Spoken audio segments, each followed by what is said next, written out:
Hello everybody. Mathematics optional के video lecture में आप सभी का स्वागत है।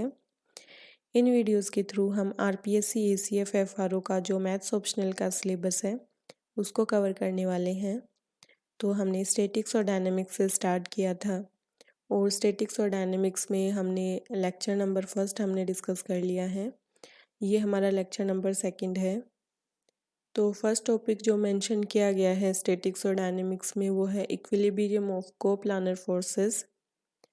तो स्टैटिक्स और डायनामिक्स काफ़ी टफ लगता है स्टूडेंट्स को, लेकिन यहाँ से क्वेश्चन कंपैरेटिवली इजी होते हैं। तो हम टॉपिक्स को डिस्कस करेंगे, उसके बाद काफ़ी सारे क्वेश्चंस को हम यहाँ सॉल्व करेंगे ताकि एग्ज़ाम में आपको काफ़ी इजी लगे यहाँ से क्वेश्चन को अटेम्प्ट करना। तो कल के वीडियो में हमने बात की थी कोप्लानर फोर्सेस की। कोप्लानर फोर्सेस वो फोर्स होते हैं जो एक ही प्लेन में एक्ट करते हैं। एंड इसके साथ ही हमने नॉन कोप्लानर फोर्सेस की बात की थी, कनकरेंट फोर्सेस की भी हमने बात की थी। तो कोप्लानर फोर्सेस स्पेसिफिकली मेंशन किए गए हैं, तो इनके बारे में हमने डिटेल से देखा था। और फिर हमने कंपोजिशन ऑफ फोर्सेस को देखा था। तो कंपोजिशन ऑफ फोर्सेस में हमने रिजल्टेंट जो है उसको ज्ञात किया था। तो अगर फोर्सेस हैं वो स्ट्रेट लाइन में अप्लाई हो रहे हैं तो ऐसी स्थिति में दो कंडीशन बनती हैं। एक तो जो फोर्सेस हैं वो सेम डायरेक्शन में अप्लाई हो रहे हैं, एक है कि अपोजिट डायरेक्शन में। तो अगर जो फोर्सेस हैं वो सेम डायरेक्शन में अप्लाई होंगे तो जैसे कि एक स्ट्रेट लाइन है और इसमें दो फोर्स F1 और F2 अप्लाई हो रहे हैं, दोनों सेम डायरेक्शन में हैं, तो रिजल्टेंट है वो होगा F1 प्लस F2। और अगर स्ट्रेट लाइन में जो फोर्सेस हैं वो अपोजिट डायरेक्शन में हैं, तो अपोजिट डायरेक्शन में अगर एक्ट कर रही हैं, जैसे ये P फोर्स है और ये Q फोर्स है, दोनों अलग अलग डायरेक्शन में हैं, तो ऐसी स्थिति में जो रिजल्टेंट है हमारा वो अगर P फोर्स है वो Q से बड़ा है तो रिजल्टेंट है वो P माइनस Q होगा, अदरवाइज Q माइनस P होगा। यानी अगर Q बड़ा है P से, तो ये कंडीशंस हमने डिस्कस की थी। तो काफ़ी बेसिक डिटेल हैं ये।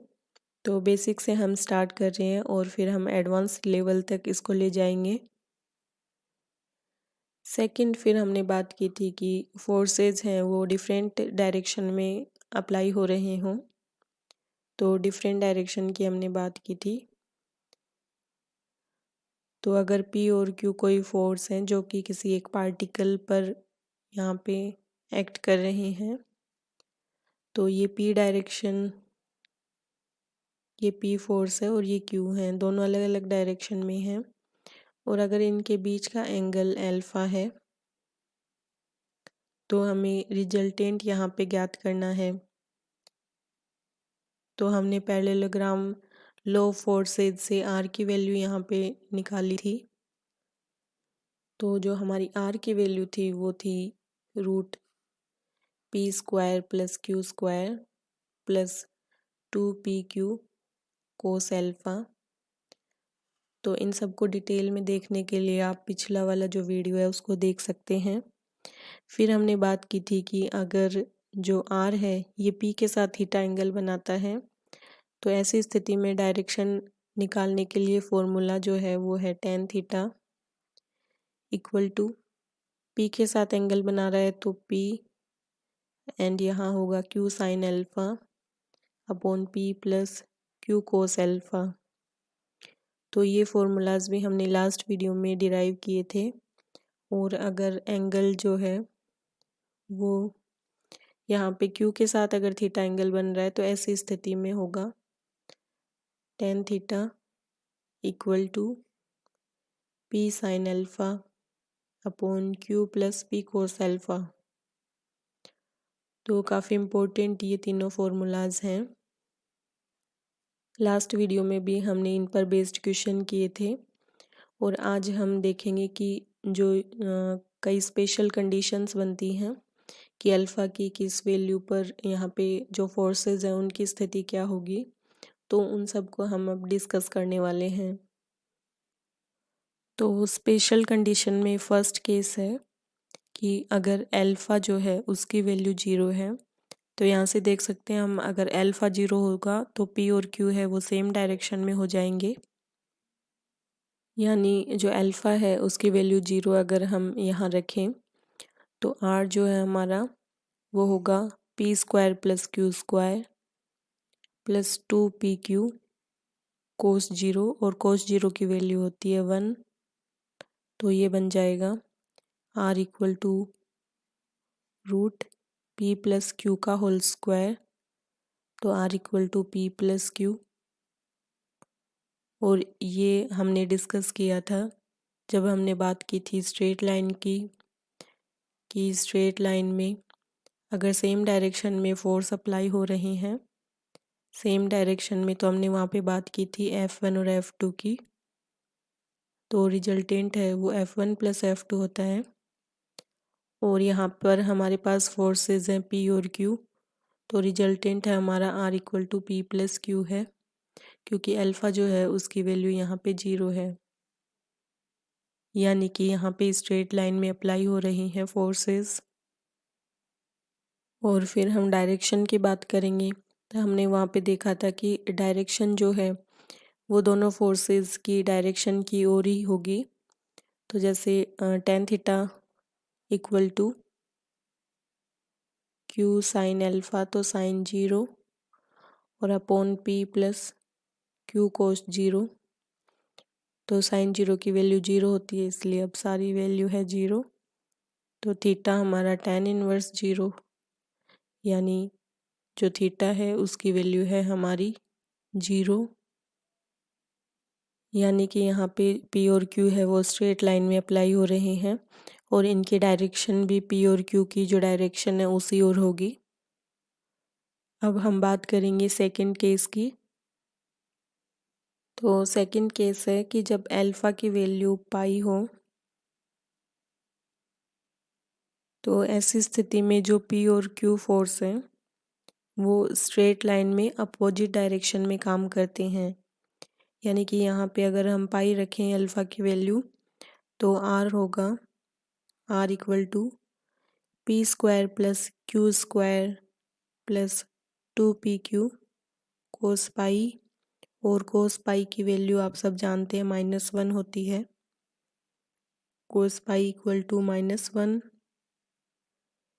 तो यहाँ से R इक्वल टू होगा p square plus Q square and -1 value रखेंगे तो -2pq, R equal to root ये बन जाएगा p माइनस क्यू का होल स्क्वायर। तो R equal to p minus Q. तो ये हमने डिस्कस किया था जब हमने स्ट्रेट लाइन के रिजल्टेंट की बात की थी, तो सेम डायरेक्शन का था, तो हमने लास्ट केस में देखा। और जब अपोजिट डायरेक्शन में काम कर रहे हैं अपोजिट डायरेक्शन में, तब हमने देखा था कि अगर P ग्रेटर देन Q हो तो ऐसी स्थिति में P माइनस क्यू होगा, और अगर Q ग्रेटर देन P है तो Q माइनस P रिजल्टेंट की वैल्यू आएगी। तो यहाँ पे रिजल्टेंट के जो हैं वो 2 केसेस बनेंगे, क्योंकि P माइनस क्यू का whole square and Q minus P का होल स्क्वायर सेम वैल्यू होती है, इसलिए R equal to P minus Q भी हो सकता है और R equal to Q minus P भी हो सकता है। P माइनस क्यू होगा जब P बड़ा है Q से, और Q माइनस P होगा जब Q बड़ा है P से। अब हम बात करेंगे डायरेक्शन की। तो डायरेक्शन के लिए जो फॉर्मूला है वो यहाँ पे अप्लाई करेंगे।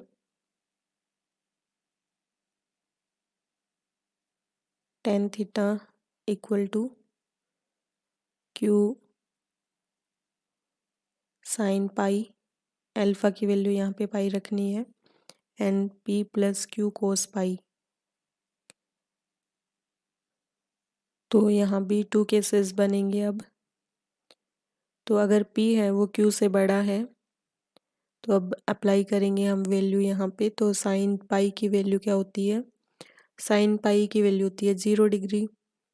तो आई होप ये सारी वैल्यूज़ आपको ध्यान होंगी, या फिर ट्रिग्नोमेट्री एक बार आप रिवाइज़ कर लीजिएगा, तो ये सारी वैल्यू आप डायरेक्ट फिर बता सकते हैं। और वैसे भी ये काफ़ी बेसिक वैल्यूज़ हैं, तो मैं उम्मीद करती हूँ ये आपको आती होंगी। और क्यू साइन पाई तो ये 0 हो जाएगा, क्योंकि साइन पाई की वैल्यू यहाँ पे, तो अगर p ग्रेटर देन q है तो ऐसी स्थिति में जो tan थीटा है उसकी वैल्यू 0 होगी, यानी theta equal to tan inverse 0, तो थीटा की वैल्यू होगी 0 डिग्री। अब देखेंगे सेकंड कंडीशन बनेगी। सेकंड कंडीशन में क्या होगा कि अगर q है वो p से बड़ा है, तो ऐसी स्थिति में हम p को नेग्लेक्ट मान लेंगे और q sine pi upon q cos pi, तो q से q कैंसिल हो जाएगा एंड टेन पाई हो जाएगा फिर, तो tan theta equal to tan pi, तो tan theta equal to tan pi, तो थीटा की वैल्यू है वो पाई आ जाएगी, यानी theta equal to pi when Q is greater than P. तो यानी कि यहाँ पे हमारी स्ट्रेट लाइन है और ये इधर पी फोर्स अप्लाई हो रहा है, इधर क्यू फोर्स। तो अगर थीटा अगर 0 है, यानी थीटा 0 डिग्री है और पी है वो क्यू से बड़ा है, तो डायरेक्शन है वो भी यहाँ पे जो पी की डायरेक्शन है उस ओर होगी। एंड अगर थीटा पाई है, यानी क्यू जो है वो पी से बड़ा है, तो डायरेक्शन जो है वो क्यू की साइड होगी, यानी जो फोर्स बड़ा होगा डायरेक्शन उसी ओर होगी। तो सेकंड केस हमने डिस्कस किया और रिजल्टेंट के मैग्नीट्यूड और रिजल्टेंट की जो डायरेक्शन है उसके बारे में हमने बात की यहाँ पे। अब हम देखेंगे नेक्स्ट थर्ड केस। तो थर्ड जो केस है हमारा ये है कि अगर अल्फ़ा जो है उसकी वैल्यू अगर पाई बाई 2 है, यानी पी और क्यू है वो परपेंडिकुलर हैं यहाँ पे, तो पी फोर्स है ये क्यू फोर्स है और इनके बीच का जो एंगल है वो अगर 90 डिग्री है, तो हम पुट करेंगे रिजल्टेंट के लिए यहाँ पे R equal to P square plus Q square plus 2pq cos pi by 2 या कोस 90। तो आप सब जानते हैं कोस 90 की वैल्यू R इक्वल टू हो जाएगा P square plus Q square, cos 90 0 होता है, तो ये टर्म है ये 0 हो जाएगी। तो आपके यहाँ पे R रिजल्टेंट के मैग्नीट्यूड की वैल्यू आपको मिल गई R equal to P square plus Q square. तो काफ़ी इम्पोर्टेंट हैं ये फॉर्मूलाज, कई क्वेश्चन में डायरेक्ट अप्लाई होंगे, अगर याद हैं तो काफ़ी कम टाइम लगेगा क्वेश्चंस को सॉल्व करने में। तो ये है मैग्नीट्यूड ऑफ रिजल्टेंट। अब हम डायरेक्शन की बात करेंगे। तो अगर हम देखें कि P के साथ जो एंगल है वो थीटा बन रहा है, तो यहाँ पे P के साथ अगर रिजल्टेंट है वो बना रहा है 90 डिग्री, सॉरी रिजल्टेंट नहीं बना रहा है, Q और P के बीच का एंगल है, तो हमें चाहिए यहाँ पे थीटा की वैल्यू कि जो रिजल्टेंट है वो कितना एंगल यहाँ पे P के साथ बना रहा है। तो पहले हम देखेंगे P के साथ, तो फॉर्मूला है tan theta equal to Q sine theta, तो साइन थीटा थीटा की value sine alpha P plus Q cos alpha, alpha की वैल्यू पुट करेंगे Q sine pi by 2 upon P plus Q cos pi by 2।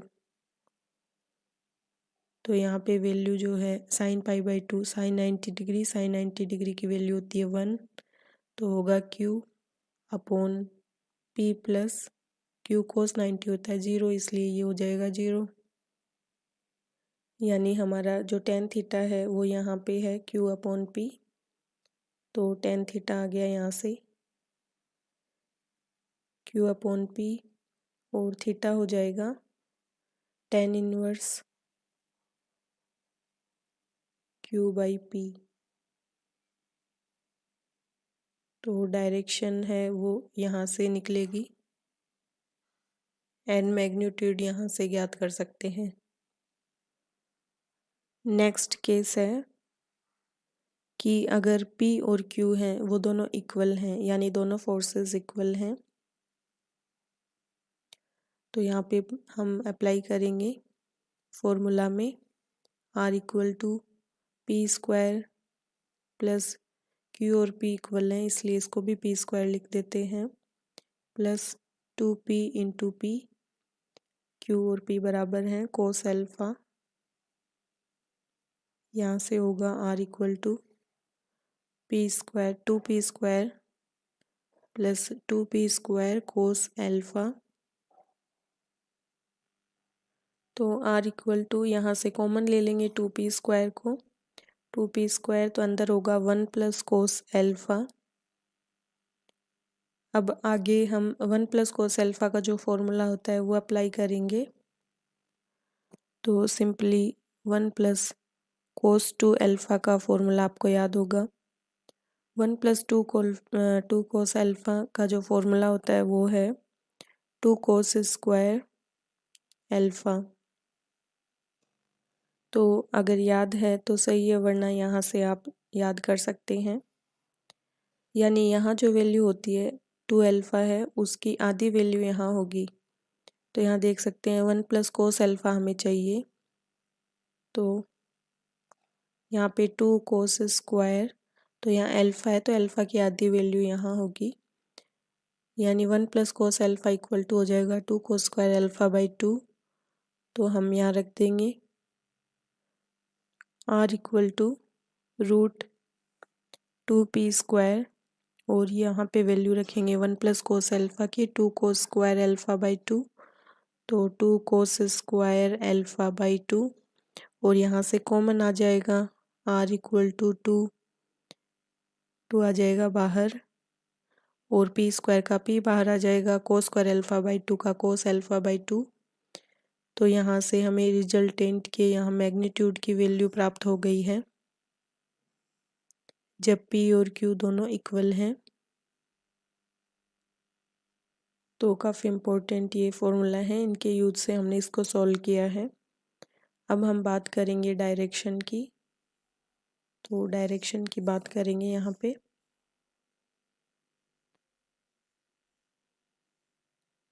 Direction के लिए हमें tan theta का formula जो पता है उसको यहाँ पे अप्लाई करेंगे। tan थीटा इक्वल टू, अगर P के साथ थीटा एंगल बन रहा है तो होगा Q sign alpha upon P plus Q cos alpha. Q और P की वैल्यू सेम है तो यहाँ पे Q की जगह पे P रखेंगे, P plus P cos alpha. तो P को यहाँ से कॉमन ले लेंगे, P sine alpha upon P common लेंगे, 1 plus cos alpha, P cancel out हो जाएगा।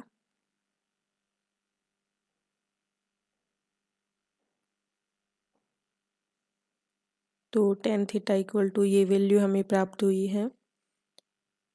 इसमें अब हम साइन अल्फा और 1 प्लस कोस अल्फा का फॉर्मूला अप्लाई करेंगे। तो साइन 2 अल्फा का फॉर्मूला आप सबको याद होगा, ये होता है 2 sine alpha and cos alpha. तो यहाँ पे हमारे पास साइन अल्फा है, तो साइन अल्फा के लिए देखेंगे, अगर यहाँ पे 2 अल्फा है तो यहाँ पे जो एंगल है वो इसका आधा हो जाता है। इसी तरीके से यहाँ अल्फा है तो यहाँ हो जाएगा 2 साइन अल्फा बाई 2 और कोस अल्फा बाई 2, और 1 प्लस कोस अल्फा का जो फॉर्मूला है वो अभी अभी हमने देखा था, ये है 2 कोस स्क्वायर अल्फा बाई 2। तो ये दोनों फॉर्मूलाज हैं वो यहाँ रखेंगे। तो tan थीटा इक्वल टू होगा 2 sine alpha by 2 cos alpha by 2 upon 1 plus cos alpha यानी 2 कोस स्क्वायर अल्फा बाई 2। तो एक कोस अल्फा बाई 2 से एक cos alpha by 2 cancel out हो जाएगा, 2 से 2 कैंसिल आउट हो जाएगा तो tan थीटा आएगा। Equal to sine alpha by 2 upon cos alpha by 2। Sine alpha by 2 और कोस अल्फ़ा बाई 2 हो जाएगा टेन अल्फ़ा बाई 2। तो थीटा की वैल्यू जो है वो आ जाएगी अल्फ़ा बाई 2। तो मैग्नीट्यूड तो यहाँ से ज्ञात कर सकते हैं और डायरेक्शन यहाँ से।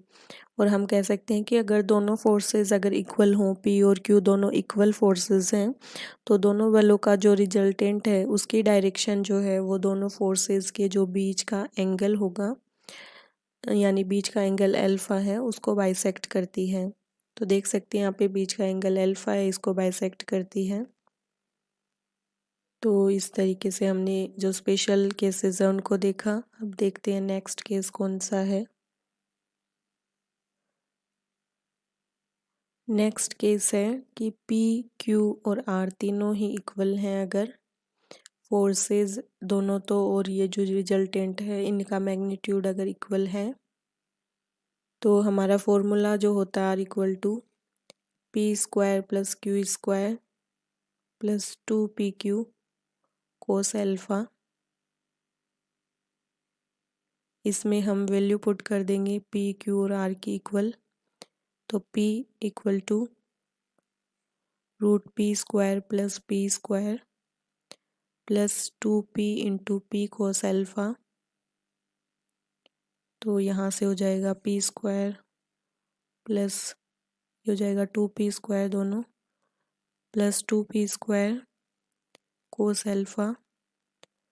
2p स्क्वायर को कॉमन ले लेंगे, अंदर आएगा 1 plus cos alpha.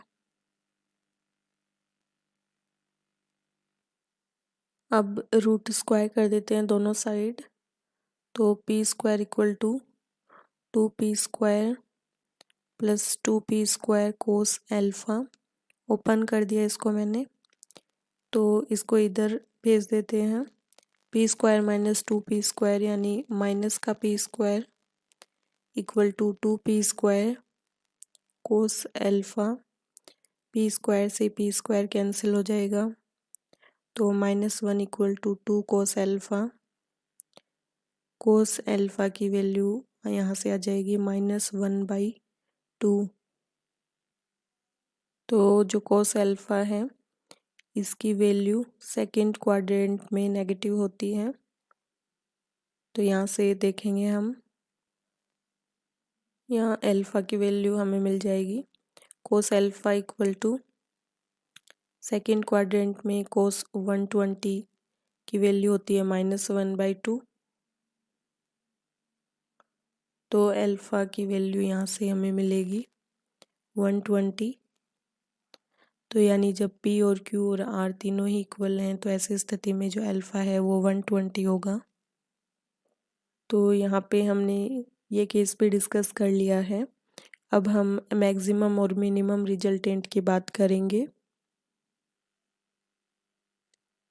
R equal to root P square plus Q square plus 2pq cos alpha हमारा फॉर्मूला है रिजल्टेंट का। तो मैक्सिमम रिजल्टेंट होने के लिए आवश्यक है कि कोस अल्फ़ा है इसकी वैल्यू मैक्सिमम हो। तो कोस अल्फ़ा जो है कोस थीटा की वैल्यू जो है वो वेरी करती है -1 से 1 के बीच में। तो मैक्सिमम वैल्यू होगी 1। तो यानी कोस अल्फ़ा की वैल्यू अगर हमारी 1 हो तो हमें मैक्सिमम रिजल्टेंट प्राप्त होगा। तो कोस अल्फ़ा है वो 1 हो, यानी कोस 0 की वैल्यू 1 होती है। कोस अल्फ़ा इक्वल टू कोस 0, यानी अल्फ़ा जो है वो हमारा हो 0 डिग्री। तो यहाँ पे हम पुट करेंगे। और हमने डिस्कस किया था कि जब अल्फ़ा जब 0 होता है, यानी पहले अगर P और Q किसी पार्टिकल पे लग रहे हैं, तो जो अल्फ़ा है इसकी वैल्यू अगर 0 हो जाए, या तो P और Q है वो सेम डायरेक्शन में काम कर रहे हैं। फर्स्ट केस जो हमने डिस्कस किया था तो ये इसके बारे में ही था, फर्स्ट केस कि अल्फ़ा 0 है तो P और Q है वो सेम डायरेक्शन में काम कर रहे हैं। तो अगर अल्फ़ा 0 हो जाएगा तो R जो है वो होगा p square plus Q square plus 2pq यानी p प्लस क्यू का होल स्क्वायर। तो जो मैक्सिमम रिजल्टेंट है वो हमें मिलेगा r equal to p plus Q.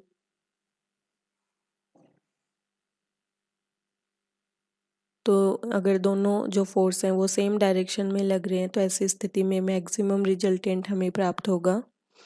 And minimum resultant की हम बात करें तो कोस अल्फा की वैल्यू अगर मिनिमम है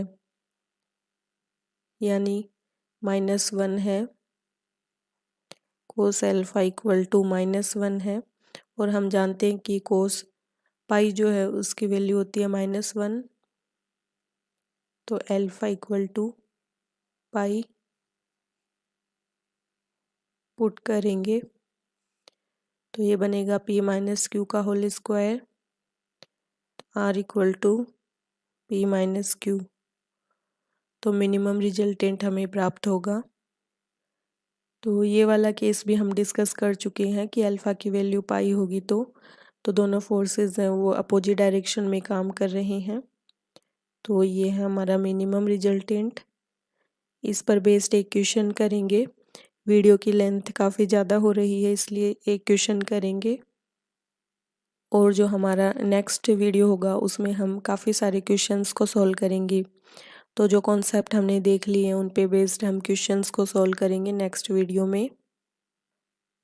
तो क्वेश्चन दिया गया है कि if the maximum and minimum value of the resultant of two forces are 40 units and 20 units respectively then the magnitude of both forces are. तो इस तरीके से क्वेश्चन एग्ज़ाम में पूछे जाते हैं। तो अभी अभी हमने डिस्कस किया है अबाउट द मैक्सिमम रिजल्टेंट। तो मैक्सिमम रिजल्टेंट होगा, दोनों फोर्सेस हैं वो ऐड हो जाएंगे क्योंकि सेम डायरेक्शन होगा तब मैक्सिमम की स्थिति बनेगी, एंड मिनिमम की स्थिति बनेगी जब दोनों अपोजिट डायरेक्शन में हैं। तो वैल्यू यहाँ पे रिजल्टेंट की ही दी गई है, यानी जो r है यहाँ पे r1 मान सकते हैं, यहाँ पे r2। तो मैक्सिमम और मिनिमम वैल्यू यहाँ पे पुट है कर देंगे हम 40 एंड 20 यूनिट्स। तो p प्लस क्यू जो है हमारा ये आ गया 40, और मिनिमम की वैल्यू दी गई है 20। अब कुछ नहीं करना, बस दोनों ये जो इक्वेशन है इनको सॉल्व करना है, इक्वेशन फर्स्ट एंड सेकंड। तो ऐड कर देंगे दोनों को, तो जो 2p है वो आ जाएगा 60, तो p की वैल्यू आ जाएगी 30 यूनिट, और p की वैल्यू इनमें से किसी में भी पुट करेंगे, यहाँ पे पुट करेंगे तो q आ जाएगा 40 माइनस 30, यानी q की वैल्यू आ गई 10 यूनिट्स, और यहाँ पे जो आंसर है वो यहाँ पे ए हो जाएगा। तो काफ़ी इजी ये क्वेश्चन था, और काफ़ी सारे क्वेश्चन हम नेक्स्ट वीडियो में करेंगे। सो आई होप इनसे आपको हेल्प हुई होगी। So thank you so much, have a nice day.